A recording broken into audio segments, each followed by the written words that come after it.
প্রিয় শ্রোতা বন্ধু, বেদ পাঠশালার অনুষ্ঠানে আপনাকে সাদর অভ্যর্থনা জানাই। এই অনুষ্ঠানে এখন আমরা সাধু মথিলিখিত সুসমাচার অধ্যয়ন করছি।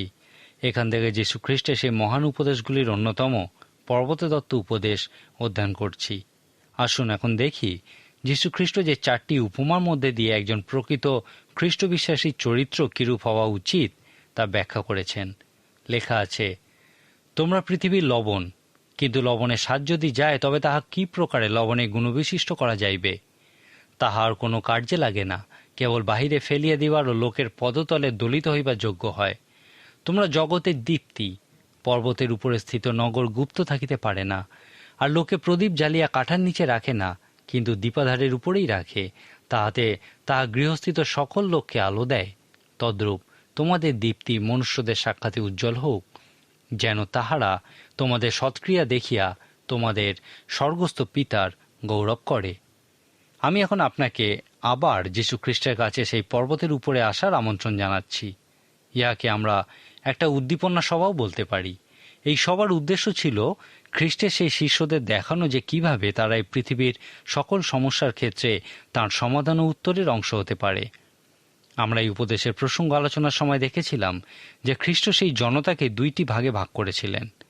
একদল ছিল সেই সমস্যাগ্রস্ত মানুষ এবং অন্য দলে ছিল সেই সমস্ত মানুষ যারা এই সমস্যার সমাধানের অংশ ছিল।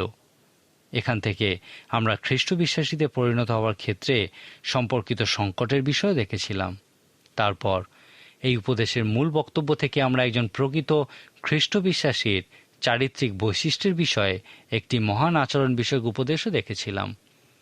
এরপর যীশু খ্রিস্ট একজন খ্রিস্ট বিশ্বাসী যখন কোনো অবিশ্বাসী সংস্কৃতির উপর প্রভাব বিস্তার করে তখন তাকে যে পরীক্ষার সামনে পড়তে হয় সেই বিষয়ে বলেছেন।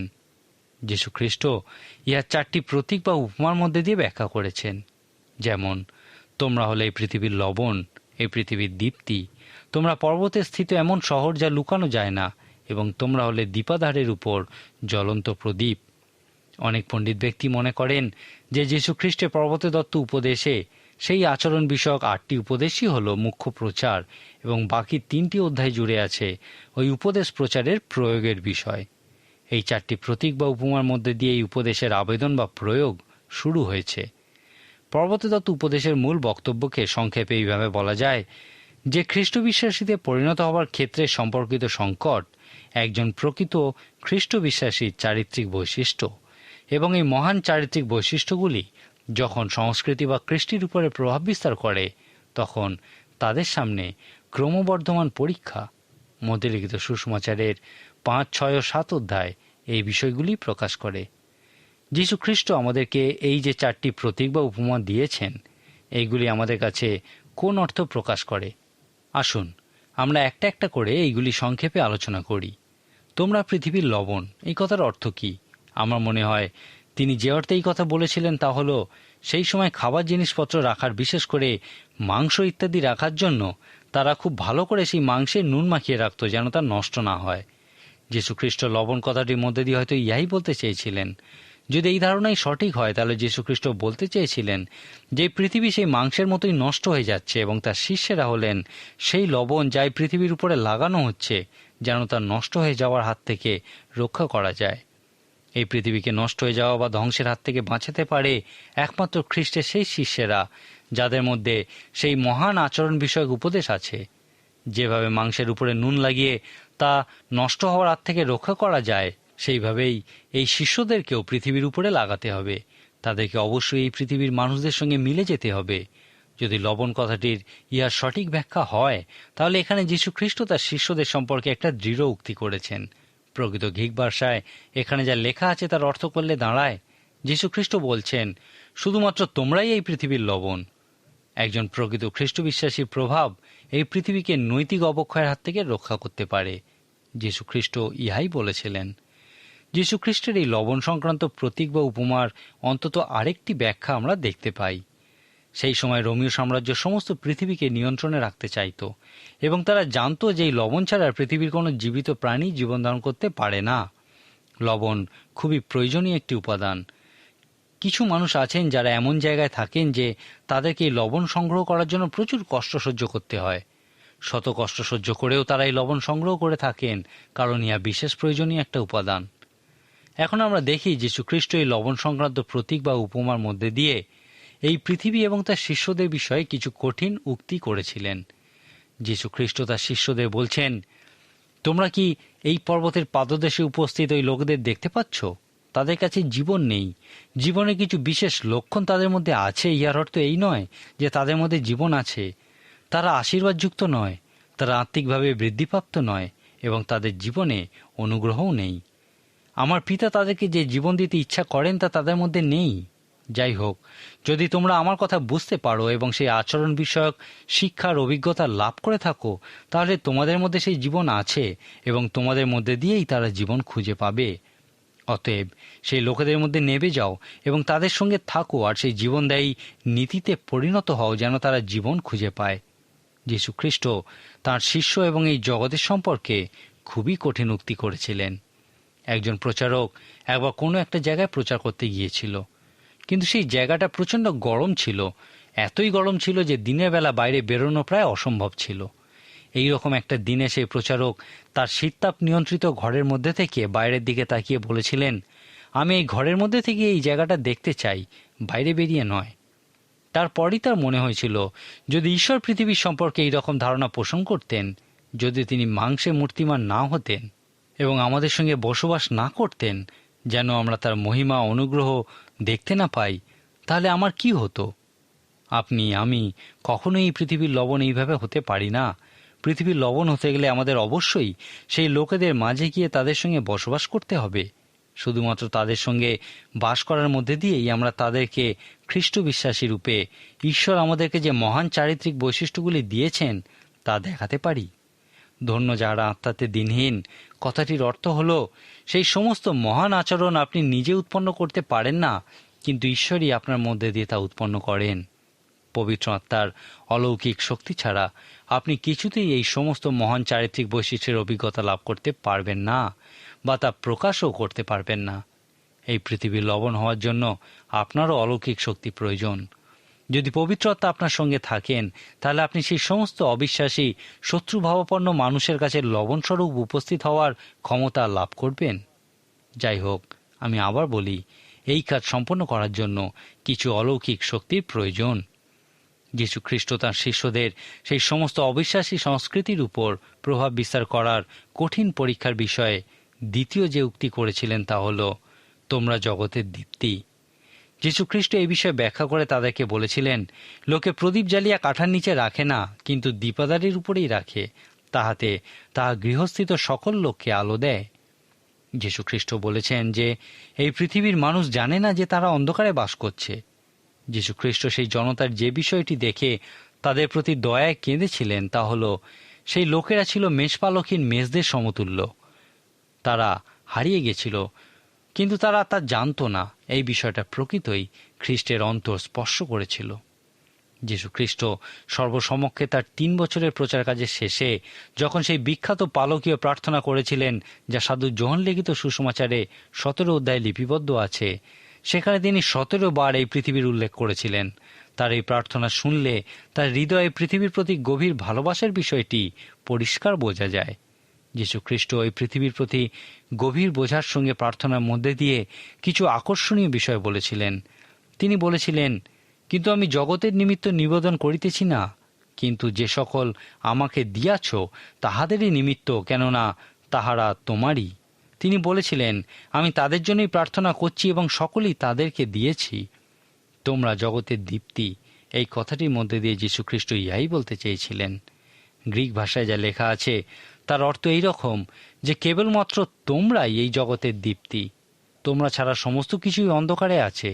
এখন তোমরা সেই সমস্ত অন্ধকার স্থানে যাও এবং ঈশ্বরের মহা অনুগ্রহে যে দীপ্তি তোমাদের মধ্যে আছে তা যেন আমার সমাধান ও উত্তর রূপে ওই অন্ধকারে আলোকদান করে।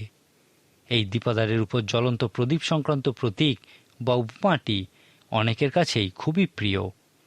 এই প্রতীকটির মধ্যে দিয়ে যীশুখ্রিস্ট যা বলেছিলেন তা সংক্ষেপে এইভাবে প্রকাশ করা যায়, তোমরা এই পর্বতের উপরে উঠে আসার আগে এবং আমার সমাধান ও উত্তরের অংশ হওয়ার আগে নেভানো প্রদীপের সমতুল্য ছিলে, কিন্তু এখন তোমরা সেই সংকটের অভিজ্ঞতা লাভ করার মধ্যে দিয়ে জ্বলন্ত প্রদীপে পরিণত হয়েছ। আমি তোমাদের জীবনেই আলো জ্বালিয়েছি, আর যতবারই আমি কোনো প্রদীপ জ্বালিয়েছি তা রাখার জন্য একটা দীপাধারও মনোনীত করেছি। যীশুখ্রিস্ট তাঁর সেবা কাজের শেষে শিষ্যদেরকে বলেছিলেন, তোমরা যে আমাকে মনোনীত করিয়াছ এমন নয়, কিন্তু আমি তোমাদিওকে মনোনীত করিয়াছি, আর আমি তোমাদিওকে নিযুক্ত করিয়াছি যেন তোমরা গিয়া ফলবান হও এবং তোমাদের ফল যেন থাকে। এক্ষেত্রে নিযুক্ত কথাটার জন্য যে গ্রিক শব্দটা ব্যবহার করা হয়েছে তার অর্থ হল কৌশলগত কারণে কোনো বিশেষ উদ্দেশ্য, কোনো যুদ্ধক্ষেত্রে সৈন্যদক্ষ যেভাবে তার সৈন্যদের দাঁড় করান। আক্ষরিক অর্থে যীশুখ্রিস্ট এখানে বলেছিলেন, আমি তোমাদেরকে মনোনীত করেছি এবং বিশেষ জায়গায় নিযুক্ত করেছি যেন তোমরা ফলবান হও। জ্বলন্ত প্রদীপ সংক্রান্ত প্রতীক বা উপমাটি আমাদের কাছে এই অর্থই প্রকাশ করে।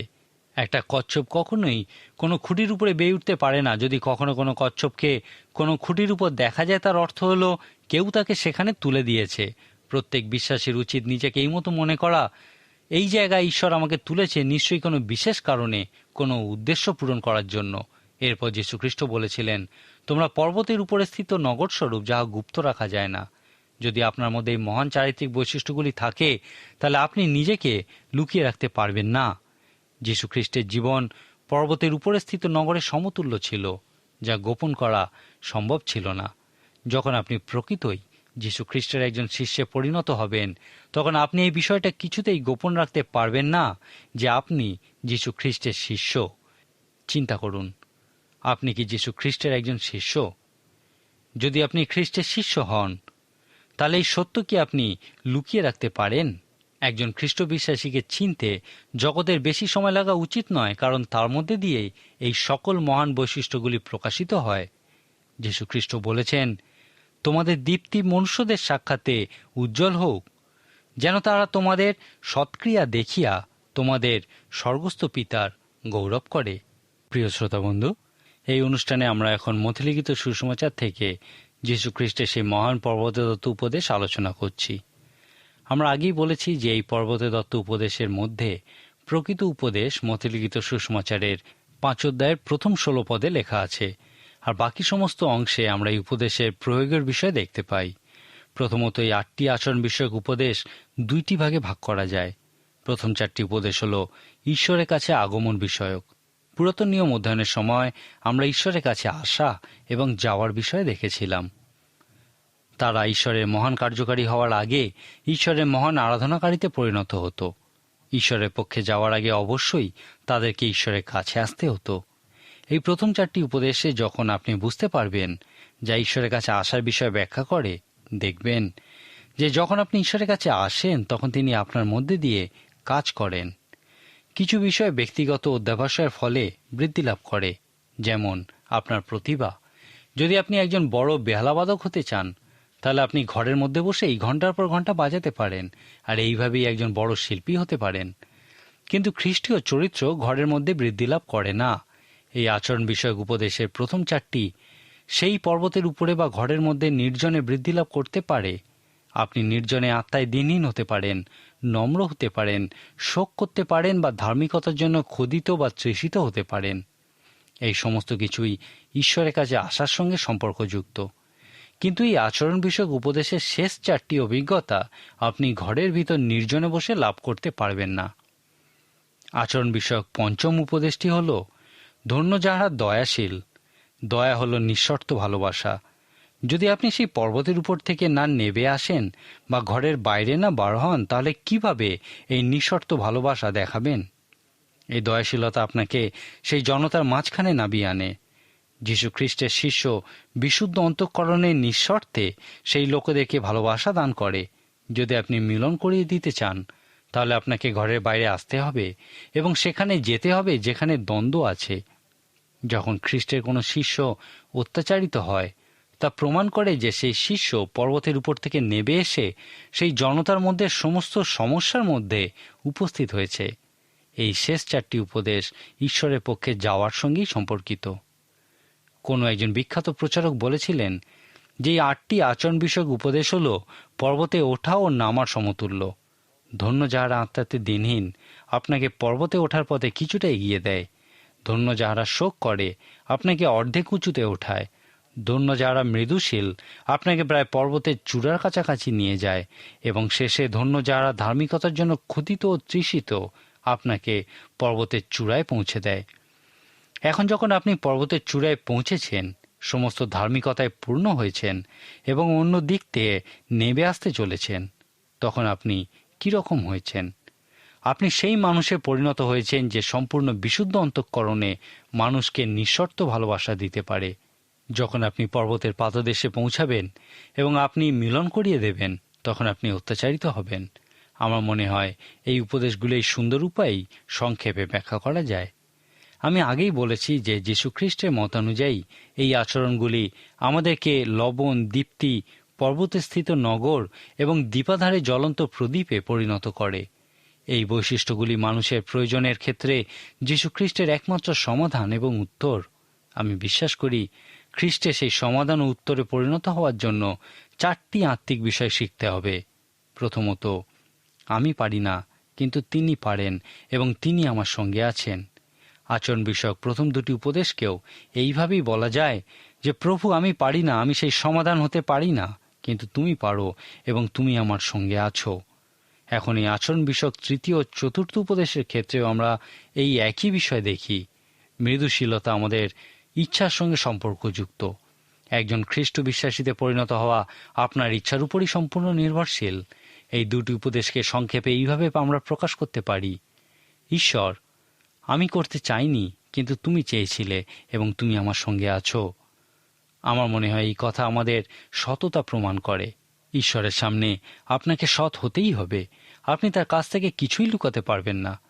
অনেক সময় আমাদের মনে হয় আমরা পারবো না বা চাই না, কিন্তু ঈশ্বর বলেন, আমি পারি এবং আমি চাই, আর আমি তোমার সঙ্গে আছি, অতএব চলো। 5ম ও 6ষ্ঠ উপদেশ সেই দয়াশীল ব্যক্তির বিষয়ে বলে যে বিশুদ্ধ হৃদয়ে নিঃশর্ত ভালোবাসা দান করে। যখন আমরা সেই নিঃশর্ত ভালোবাসার কথা বলি যা ঈশ্বর স্বয়ং, তখন আমরা এই 2টি উপদেশকে সংক্ষেপে এইভাবে প্রকাশ করি: আমি সেই নিঃশর্ত ভালোবাসা নই, কিন্তু তিনি এবং তিনি আমার সঙ্গে আছেন। এই ধরনের ভালোবাসা, যা সেই সমস্ত সমস্যাগ্রস্ত মানুষের একমাত্র সমাধান ও উত্তর, আমরা সেই ভালোবাসা হতে পারি না। সেই ভালোবাসা হলেন স্বয়ং ঈশ্বর। যাই হোক, নতুন নিয়ম আমাদের কাছে যে প্রাণবন্ত সত্য প্রকাশ করে তা হল ঈশ্বর আপনার সঙ্গে আছেন এবং তিনি আপনার মধ্যে আছেন। অতএব যখন ঈশ্বর আপনার মধ্যে থাকেন এবং নিজেকে আপনার মধ্যে দিয়ে প্রকাশ করেন, তখন আপনিও সেই একমাত্র সমাধান ও উত্তরের অংশে পরিণত হন, যা যীশুখ্রিস্ট সমস্ত মানুষের প্রয়োজনের ক্ষেত্রে দিয়ে গেছেন। 7ম এবং 8ম উপদেশ প্রকৃতপক্ষে মিলন করিয়ে দেওয়ার কাজের ফলের বিষয়ে ব্যাখ্যা করে। এই 2টি উপদেশকে সংক্ষেপে এইভাবে ব্যাখ্যা করা যায় যে, আমি করিনি, কিন্তু তিনি করেছেন, কারণ তিনি আমার সঙ্গে ছিলেন। যখনই আপনি ইহা উপলব্ধি করবেন, ঈশ্বরের অনুগ্রহে আপনি সেই সমস্যার নয়, কিন্তু সমাধানেরই অংশ হবেন। একজন বিখ্যাত বাইবেল শিক্ষক বলেছিলেন, যীশুখ্রিস্ট যখন গাধার পিঠে চেপে জেরুজালেমের রাস্তা দিয়ে যাচ্ছিলেন এবং সমস্ত লোক তার জয়ধ্বনি করছিল, তখন যদি গাধাটা চিন্তা করত যে ওই সমস্ত জয়ধ্বনি তার জন্য দেওয়া হচ্ছে, তাহলে তা কি একটা হাস্যকর বিষয় হতো না? অর্থাৎ ঈশ্বর যখন আমাদের জীবনের মধ্যে দিয়ে কাজ করেন এবং লোকেরা যখন সেই কাজের জন্য আমাদের প্রশংসা করে, তখন আমাদের বলা উচিত, শুনুন, আমার মতো গাধার নয়, কিন্তু ঈশ্বরেরই প্রশংসা করুন। আমরা কোনো প্রশংসা পাওয়ারই যোগ্য নই। ঈশ্বরের কাজের ক্ষেত্রে সেবাকারীদের পতন তখনই হয় যখন তাদের কাজ সাফল্যের শিখরে অবস্থান করে এবং সকলে তার প্রশংসা করে। যদি সে মনে করে যে সে ওই প্রশংসার যোগ্য, তখনই তার পতন হতে শুরু করে। ওই প্রশংসা তার জন্য নয়। সে হচ্ছে সেই ছোট গাধা যার উপরে বসে ঈশ্বর অন্য কারুর জীবনে প্রবেশ করছেন। বাইবেলে 3 ধরনের গাধা দেখতে পাওয়া যায়। গণনা পুস্তকে আপনি শ্রবণযোগ্য বা কথা বলা গাধার বিষয়ে দেখতে পাবেন। ঈশ্বর কিছু বলতে চাইছিলেন, কিন্তু এমন একজন মানুষও পাননি যার মধ্যে দিয়ে তিনি কথা বলতে পারেন। তারপর মথে-লিখিত সুসমাচারের 21 অধ্যায়ে আমরা দেখি যীশুখ্রিস্ট জেরুজালেমে রাজারূপে প্রবেশ করছেন। তিনি একটি গাধার পিঠে চেপে জেরুজালেমে প্রবেশ করেছিলেন। এই গাধাটিকে বলা যায় ভালোবাসার যোগ্য বা পূজনীয় গাধা।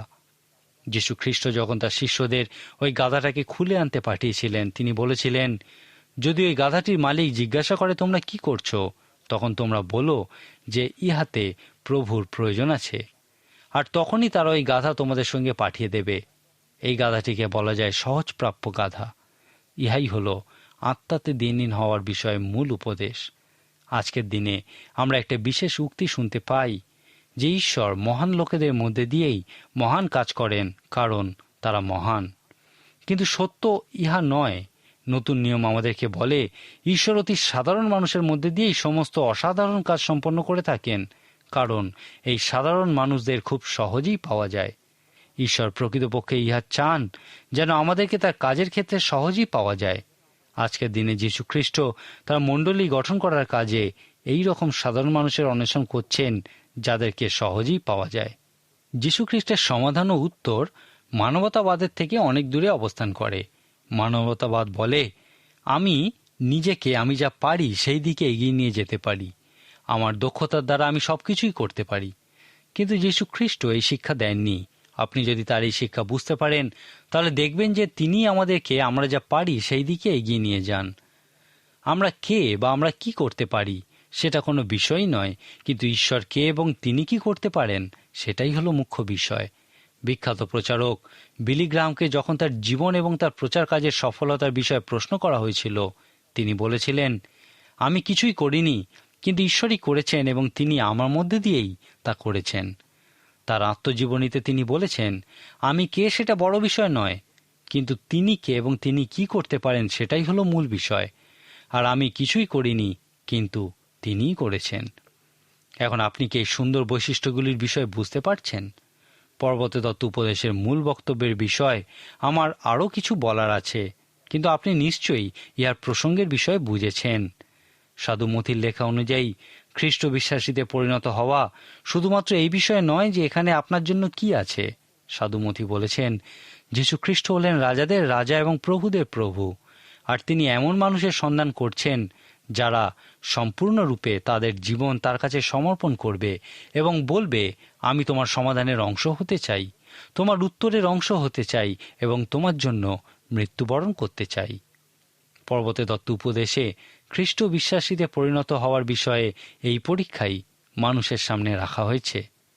এই মহান উপদেশগুলির মধ্যে আমরা খ্রিস্ট বিশ্বাসীতে পরিণত হওয়ার সঙ্গে সম্পর্কিত চারিত্রিক বৈশিষ্ট্যের বিষয়ে দেখলাম। এখন প্রশ্ন হলো, একজন খ্রিস্ট বিশ্বাসীর চারিত্রিক বৈশিষ্ট্যগুলি কি কি? এই পরবর্তী তত্ত্ব উপদেশ অধ্যয়ন করুন, তাহলে এই প্রশ্নের উত্তর পেয়ে যাবেন।